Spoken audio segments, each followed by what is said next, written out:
Fala, bonecos e bonecas! Começando mais hoje um episódio do Podpi. E hoje, galera, a gente tem um dos assuntos mais comentados do momento: a criatividade na adolescência. A gente está sabendo que essa fase da adolescência é um turbilhão de mudanças. E talvez ser criativo pode ajudar tudo, não é verdade? Hoje, para me ajudar a ter essa conversa aqui, a gente vai ter 4 convidados de peso aqui nesse nosso estúdio. Então se ajeita aí que o papo vai ser massa. Bora começar? Olá, boa noite, prazer aos convidados e às convidadas que estão assistindo hoje o nosso querido episódio do Podpi. Eu me apresentar, eu me chamo Dr. Marcos, eu sou um profissional em psicanálise. Aqui na minha direita está o nosso Dr. Matias, à minha esquerda o Dr. Gustavo e aqui na minha frente nosso queridíssimo Dr. Eloy. Certo? Nós vamos estar fazendo agora desse debate, essa conversa sobre esse assunto que vem crescendo gradualmente nas redes sociais e durante as conversas familiares também. Eu espero que seja um podcast confortável para todos assistirem e vamos lá, vamos começar. Massa demais ter você aqui para abrir esse debate. Mas, cara, papo reto. Falou em criatividade, a gente já pensa em criança desenhando e inventando moda. Mas e na adolescência? Como é que essa parada se transforma na hora de lidar com o colégio e com a galera? Pois é, bicho, essa é uma excelente pergunta, para falar a verdade, porque muita gente acha que o adolescente parou de brincar, e por isso a criatividade dele sumiu ou diminuiu. Mas a psicologia, principalmente através de um psicanalista chamado Donald Winnicott, mostra que o brincar não desaparece, ele passa por uma metamorfose. Na infância, a gente usa o brinquedo físico, certo? Normalmente a gente usa um carrinho de brinquedo, a gente usa, sei lá, se tua mãe te der uma banana e falar brinca, você vai saber brincar com ela. Algo que acontece. Na adolescência, o brinquedo ele passa a ser a própria identidade, entendeu? A própria identidade no meio dos grupos sociais. Por exemplo, o adolescente está sendo criativo quando ele experimenta um estilo de roupa diferente, quando adota uma gíria nova, né? Quando era no colégio, eles criam uma brincadeira só deles, entendeu? Quando eles montam uma banda e criam um código de piadas internas, entendeu? Isso é a criatividade pura em movimento. O adolescente está testando quem ele pode ser no mundo, né, dentro desse espaço potencial de convivência. O problema do impacto social atual é que a transição está sendo atropelada. Estamos vendo uma adultização muito precoce, onde o jovem perde o direito de jogar a conversa fora, no parque da escola de experimentar papéis de forma descompromissada, sem a pressão de ter que performar ou parecer maduro o suficiente a tempo de todo mundo, entendeu? Ou seja, eu tenho que fazer isso aqui, mas não posso errar porque eu tenho que parecer ser um adulto responsável, uma pessoa madura, e acaba que isso atrasa o desenvolvimento e também priva um pouco da criatividade no meio da adolescência hoje em dia, entendeu? E olhando para dentro de casa, como fica a família? Porque o ambiente familiar é o primeiro filtro do jovem. Como a casa dele pode impulsionar ou travar a criatividade do adolescente hoje em dia? Cara, a família tem um peso gigante. E aqui a gente pode puxar o próprio Sigmund Freud, né, para entender a psicologia dessa frase. Porque para a psicanálise, a adolescência exige um processo que é doloroso, mas fundamental. O jovem precisa se desligar um pouco daquela autoridade total que os pais tinham na infância para conseguir encontrar sua própria voz e autonomia. É um período de contestação natural. E a criatividade entra justamente como Freud chamava de sublimação. O adolescente pega toda aquela angústia, né, da transição, o turbilhão de novos sentimentos e canaliza isto em escrita, em arte, em esporte ou qualquer outra nova forma de pensar, entendeu? Só que, tipo assim, no cenário social atual, o que a gente muito vê são dois extremos nas famílias. Ou a ausência crônica de diálogo por conta da corrida do dia a dia, ou uma cobrança sufocante. Sempre tem aqueles pais que sufocam o filho querendo ter desempenho imediato.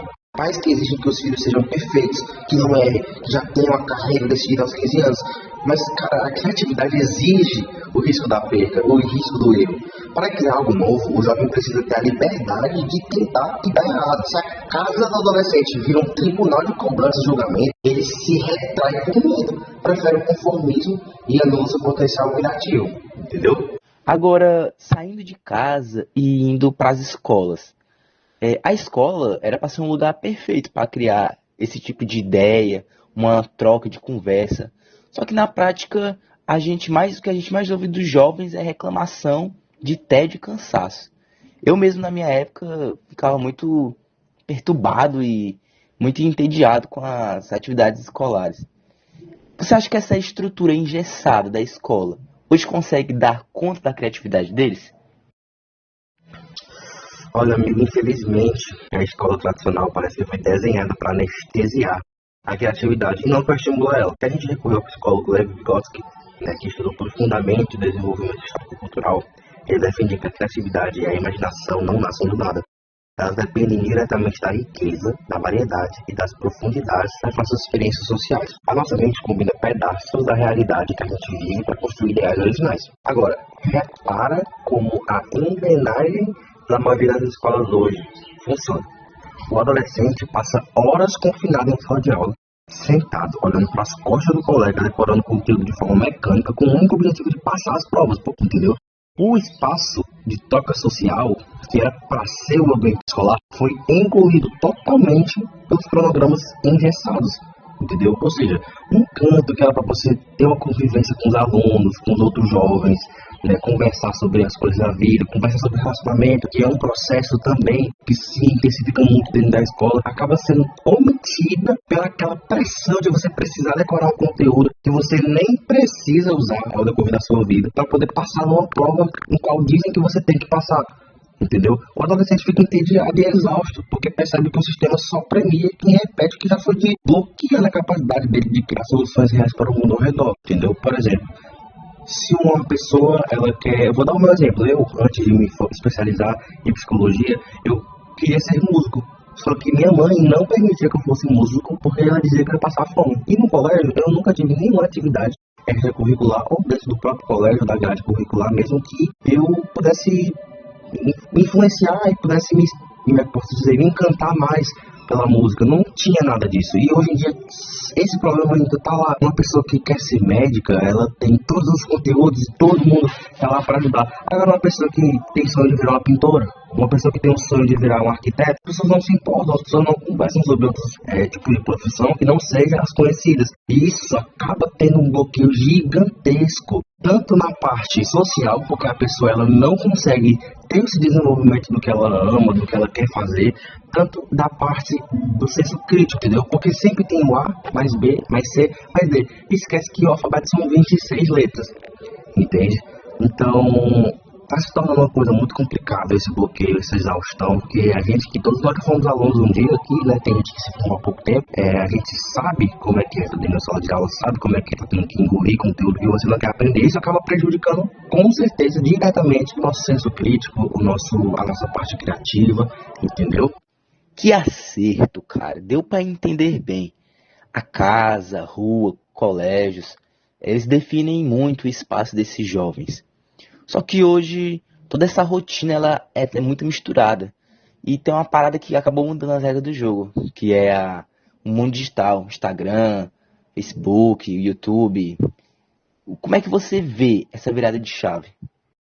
Com certeza, meu irmão. Essa análise do ambiente social, da família, da escola que a gente fez aqui, né, fica incompleta se a gente não olhar para onde as interações sociais estão se acontecendo hoje em dia, né? Antigamente, social era estritamente olho a olho, né, no pátio, na rua, entendeu? Agora sim, as relações sociais, a validação do grupo e até mesmo o próprio brincar, que eu citei lá no começo, migraram em grande parte para o ambiente virtual, seja em jogos eletrônicos, seja em redes sociais. E esta transição social para o digital muda completamente a psicologia do desenvolvimento e a forma como o adolescente expressa sua criatividade. Mas para entender como esse impacto acontece na prática, como as telas e os algoritmos mexem com a mente da galera hoje em dia, né, que tudo isso se tornou algo talvez até mecanizado, o que acontece? Ninguém melhor que o nosso especialista no assunto. Então eu já quero passar a bola, né, e abrir o espaço para o nosso querido Matias, porque ele vai explicar exatamente como essa enxurrada de tecnologia está influenciando a criatividade da nossa juventude atual. Vai daí, Matias. Obrigado, Marcos Vinícius, por passar a fala para mim, né? E eu já entro com essa pergunta logo de cara, né? Como você enxerga essa virada de chave? Sempre quando a gente for pensar em alguma coisa que está acontecendo atualmente, a gente tem que pensar em coisas boas, como isso afeta e como isso melhora a vida da sociedade, né? E sobre esse avanço tecnológico, né, que é essa virada de chave, é um avanço tecnológico, algumas coisas boas a gente tem que pensar do mesmo jeito, né? A democratização, né, do saber, querendo ou não, porque antigamente, para a gente achar um livro, a gente tinha que, sei lá, ir numa biblioteca da cidade, esse tipo de coisa, e não tinha um acesso tão rápido como a gente tem com a tecnologia hoje em dia, né?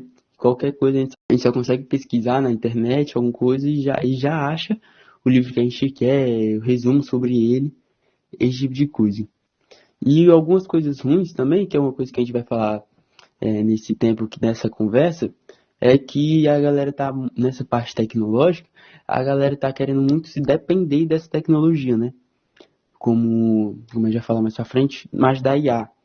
Então a galera que quer depender. Falta esse pensamento crítico. A IA tá atrapalhando esse pensamento crítico, porque a galera justamente pega, vamos sei lá, uma questão, joga na IA e já quer que ela responda, não quer nem saber qual foi o processo da questão.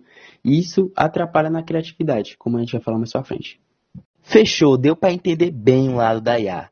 Mas, tirando ela, tem mais alguma coisa no mundo digital que você acha que joga contra e acaba travando o lado criativo dos jovens hoje em dia? Luiz, eu falei já, né, porque é um tema que vem crescendo, vem sendo discutido recorrentemente. Já falando um pouco de como vem crescendo, no Brasil, segundo a Bain Company, quase 60% dos brasileiros já utilizaram a IA para fazer alguma tarefa do dia a dia. E querendo ou não, isso é um número muito grande, né? Vale também lembrar que, tipo, não é a IA em si que vai ameaçar essa falta de criatividade que está tendo.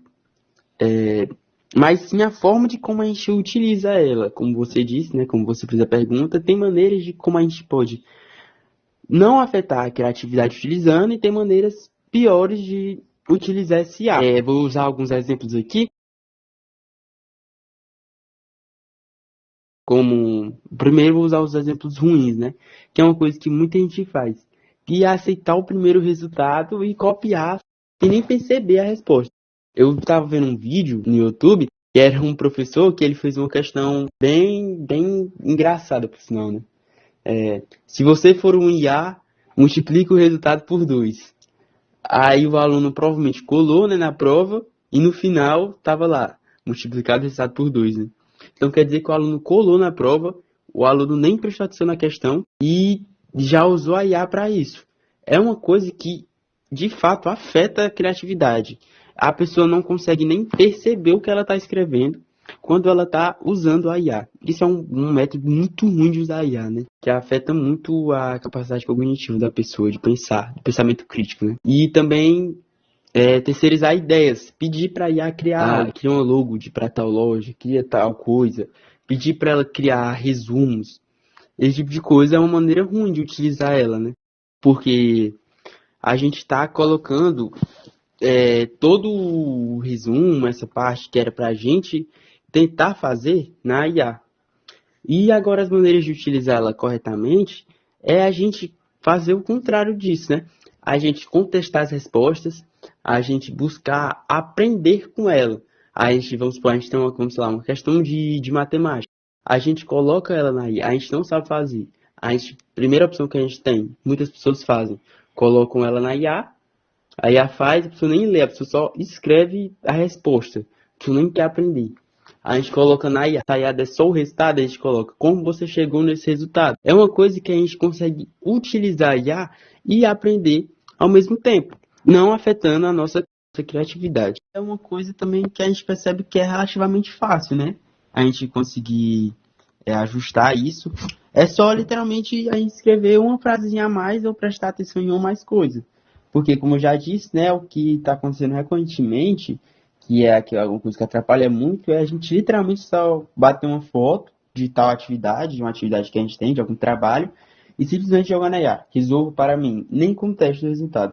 E se a gente adicionar uma frase a mais, como mostre-me como você chegou nisso, mostre as referências, é uma coisa mínima que ajuda a gente a melhorar esse erro.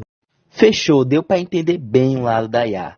Mas, tirando ela, tem mais alguma coisa no mundo digital que você acha que joga contra e acaba travando o lado criativo dos jovens hoje em dia?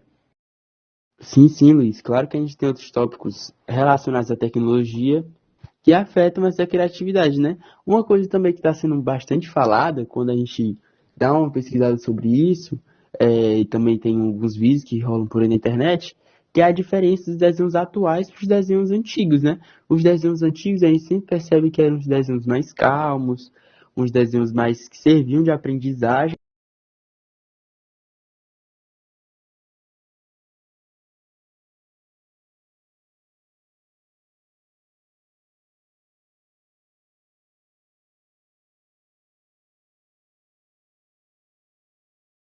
Hoje os desenhos estão praticamente sem nexo, né? A gente vai ver, sei lá, um primo nosso, que ele é criança, vai pra casa dele, ele vê ele assistindo as coisas no YouTube, são coisas sem nexo, são os desenhos rápidos, são coisas sem sentido. E é uma coisa que a gente consegue ver principalmente na nossa família, né? Alguém que tem algum primo criança, se for prestar atenção no que ele está assistindo, muitas vezes, não 100%, claro, né? Mas muitas vezes a gente pode perceber que ele está assistindo algo muito rápido, algo que não é muito bom para o cérebro. Tem um estudo clássico relacionado a isso, né, sobre esses desenhos rápidos, feito pelo Dr. Dmitry Christakis, num hospital lá nos Estados Unidos, Seattle. Falam que esses desenhos rápidos, no caso, têm um ritmo frenético, causam uma fadiga cognitiva. Esses desenhos, no caso, que mudam de a cada 1 ou 2 segundos, geram uma queda imediata na função executiva das crianças, afetando diretamente na habilidade de se concentrar em tarefas criativas, como desenhar, montar blocos, fazer brincadeiras, brinquedos novos, esse tipo de coisa. Muito rápido, algo que não é muito bom para o cérebro. Deu para entender bem, cara. Agora, olhando para esse cenário digital, onde a internet acaba ditando as regras, o que é que a gente pode esperar no futuro desses adolescentes? Você acha que eles vão ser bons profissionais e cidadãos? O que é que a gente pode estar esperando nos próximos anos? Ainda bem que deu para entender sobre a tecnologia, mas agora sobre essa pergunta eu vou passar a palavra para o Gustavo.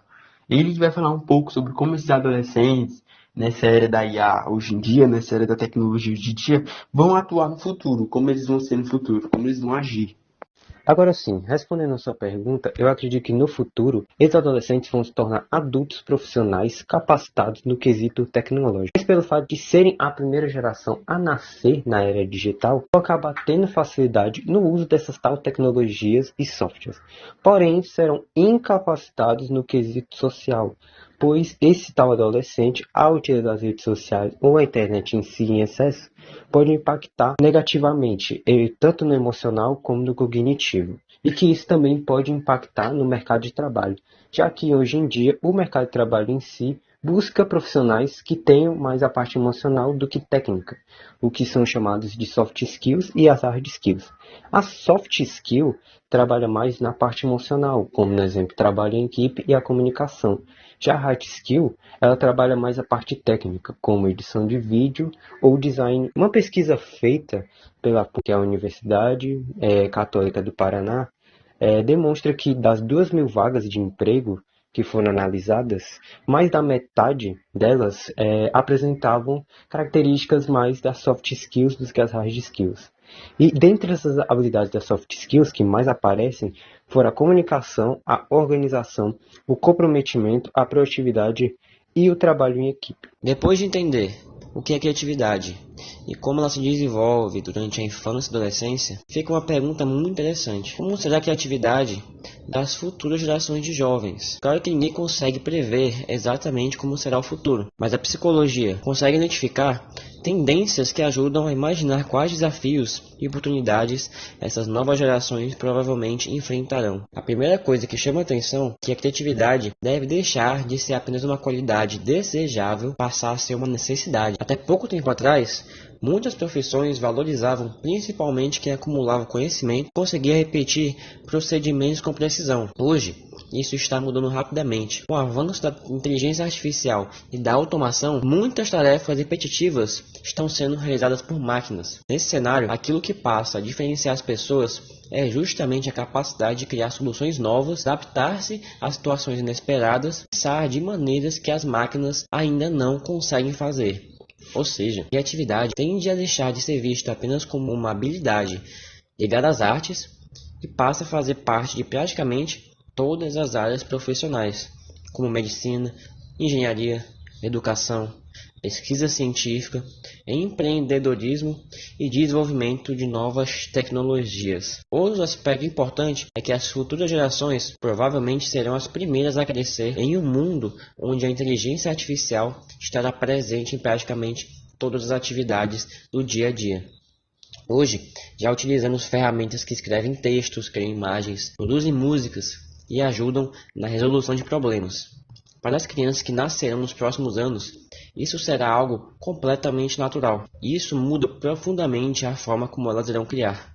Em vez de começarem um projeto do zero, será comum utilizar tecnologias para gerar ideias iniciais, testar possibilidades e desenvolver soluções mais rapidamente. O processo criativo tende a se tornar mais colaborativo entre seres humanos e ferramentas digitais, mas isso não significa que a criatividade humana perderá importância. Na verdade, acontece justamente o contrário. Quanto mais capazes as tecnologias se tornam de executar tarefas automáticas, maior passa a ser o valor das capacidades exclusivamente humanas, como a imaginação, pensamento crítico, curiosidade, empatia e inovação. Ao mesmo tempo, essa nova realidade também apresenta desafios importantes. O primeiro deles é a facilidade de obter respostas prontas.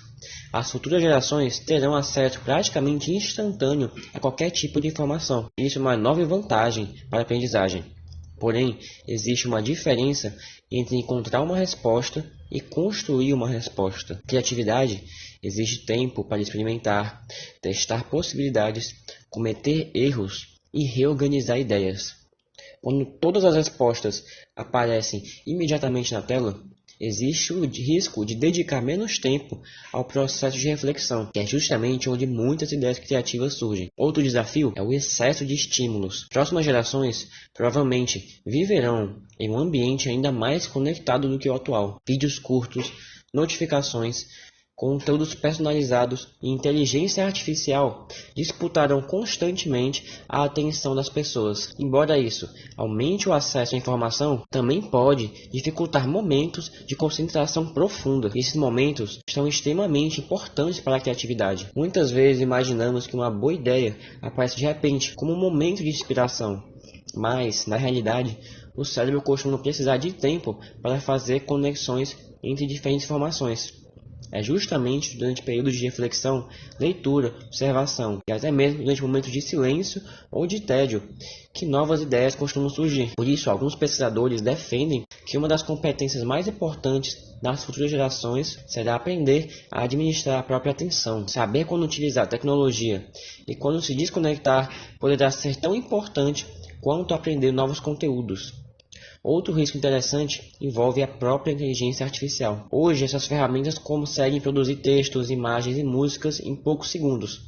Isso é impressionante e pode ampliar muito o potencial criativo das pessoas. Mas existe uma diferença importante entre criar e apenas selecionar. Se um jovem utilizar a inteligência artificial apenas para gerar respostas prontas, sem refletir sobre elas, existe o risco de que sua participação no processo criativo seja cada vez menor. Por outro lado, quando essa tecnologia é utilizada como uma parceira para levantar possibilidades, fazer perguntas diferentes e estimular novas ideias, ela pode aumentar significativamente a criatividade. Ou seja, o problema não está na inteligência artificial em si, o problema está na maneira como ela será utilizada.